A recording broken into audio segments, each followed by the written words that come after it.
I'm standing in my apartment at 2 a.m. staring at $47,000 worth of stuff I never use. The latest productivity course sits unopened next to a $300 blender still in its box. 3. Unused gym memberships drain my account monthly. I wasn't building wealth, I was building a prison. For years, I thought buying more was the path to success. Every purchase felt like an investment in my future self. But that night, surrounded by my expensive mistakes, I realized the truth. I was addicted to consumption, and it was destroying my financial future. What happened next changed everything. In 36 months, I went from being trapped by $47K in useless possessions to building a $127K net worth. The secret wasn't buying smarter things, it was buying less of everything. The psychology behind consumption addiction runs deeper than most people realize. We're programmed from childhood to believe that acquiring things equals progress.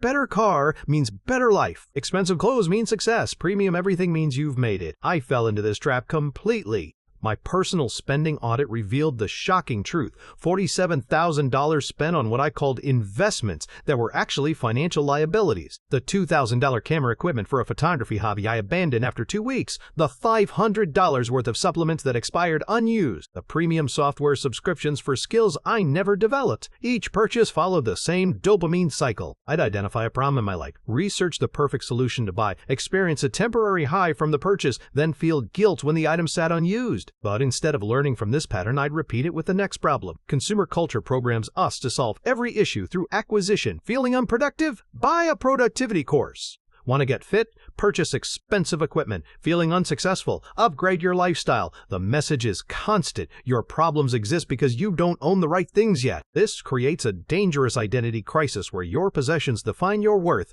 I measured my success by what I owned, not what I'd accomplished. My apartment became a museum of abandoned ambitions, each item representing a version of myself I tried to buy rather than become. The breaking point came when I calculated my true financial position. On paper, I was financially successful with a good income and growing savings, but emotionally and spiritually, I felt bankrupt. I owned everything I thought I wanted but felt emptier than ever. Traditional financial advice completely fails consumption addicts like I was. Budgeting apps and spending trackers don't address the psychological drivers. They treat symptoms while ignoring the disease, the belief that external acquisition can solve internal problems. The real issue wasn't that I was bad with money.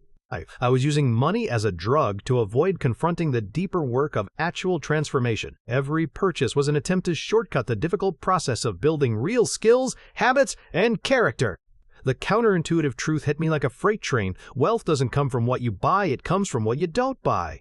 Every dollar not spent on unnecessary items becomes a dollar that can compound and grow. This wasn't about deprivation, it was about strategic disappearance of wasteful habits.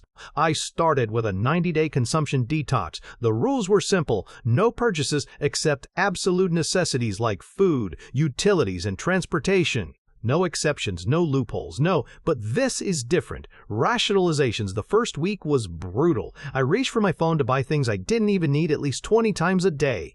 The shocking results came quickly. Within the first month, I had an extra $2,800 sitting in my account. Money I would have normally scattered across random purchases, subscription services, and impulse buys. For the first time in years, I could see exactly where my money was going instead of wondering where it went. But the real transformation wasn't in my bank account, it was in my brain. Without the constant dopamine hits from purchasing, I had to find other ways to solve problems. Instead of buying a course on productivity, I actually implemented systems I already knew worked. Instead of purchasing new workout equipment, I used the gear collecting dust in my closet. I redirected that $2,800 monthly spending into wealth-building vehicles. Half went into index funds, a quarter into high-yield savings, and the remainder into learning actual skills that generated income rather than consuming content about making money.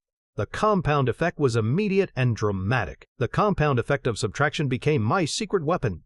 Small changes created massive results because they eliminated entire categories of spending. Canceling unused subscriptions saved $400 monthly. Cooking at home instead of ordering delivery saved another $600. Buying generic brands instead of premium everything saved $300 more. Creating systems that made not buying easier than buying became crucial. I deleted shopping apps from my phone. I unsubscribed from every promotional email. I avoided stores unless I had a specific list of necessities. I implemented a 48-hour rule for any non-essential purchase over $50. The identity shift from consumer to wealth builder changed everything.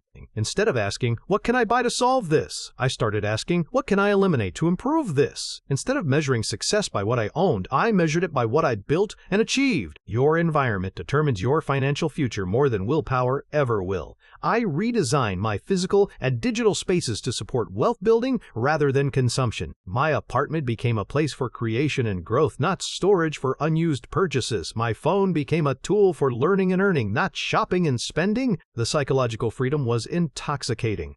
Without the constant pressure to acquire and upgrade, I could focus on what actually mattered, building skills, relationships, and experiences that couldn't be bought. Next, the mental space previously occupied by researching purchases became available for strategic thinking about my future. 3 months into the experiment, something unexpected happened. I stopped wanting most of the things I used to crave. The latest gadgets, trendy clothes, and premium subscriptions lost their appeal. I realized that most of my desires were manufactured by marketing rather than genuine needs. The wealth accumulation accelerated beyond my wildest expectations. What started as a $2,800 monthly savings became a $4,200 monthly wealth-building machine as I optimized every area of spending. The money that once disappeared into a black hole of consumption was now working for me, generating returns and building my future. 36 months later, the numbers tell the complete story. From $47,000 trapped in useless possessions to $127,000 in actual net worth. The transformation wasn't just financial, it was a complete identity reset from consumption addict to wealth builder. The real wealth wasn't just the money I accumulated, it was the freedom from the constant urge to solve problems through purchasing, the clarity that came from eliminating the noise of endless acquisition, the confidence that came from building something real instead of buying something fake. If you're ready to break free from your own consumption trap and start building real wealth through strategic subtraction, subscribe for more identity transformation strategies that actually work.